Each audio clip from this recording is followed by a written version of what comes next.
ഒരുപാട് നാളായിട്ട് ഒരു കുഞ്ഞിന് വേണ്ടി ആഗ്രഹിക്കുന്നവരാണോ? റീസെൻ്റ്ലി നമ്മൾ ക്ലിനിക്കിൽ പോസിറ്റീവ് ആയിട്ടുള്ള ഒരു കേസ്, ഒരു സ്റ്റോറി പറഞ്ഞുതരാം. അതായത് ഈ ഒരു കപ്പിള് ഏകദേശം 2 വർഷമൊക്കെ ആയിട്ട് ട്രൈ ചെയ്യുന്നുണ്ട്.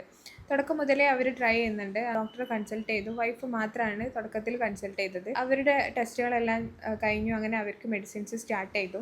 അങ്ങനെ ഓരോ മാസം ചെല്ലുന്തോറും പ്രഗ്നൻസി പോസിറ്റീവ് ആവുന്നില്ല. അങ്ങനെ ഒരു സിറ്റുവേഷനിലാണ് ഹസ്ബൻഡ് വെറുതെ ഒന്ന് പോയിട്ട് സെമൻ ടെസ്റ്റ് ചെയ്തത്. അപ്പോഴാണ് മനസ്സിലാവുന്നത് തീരെ സ്പേംസ് ഇല്ലാത്തൊരവസ്ഥയാണ്. വീണ്ടും റീചെക്ക് ചെയ്തു.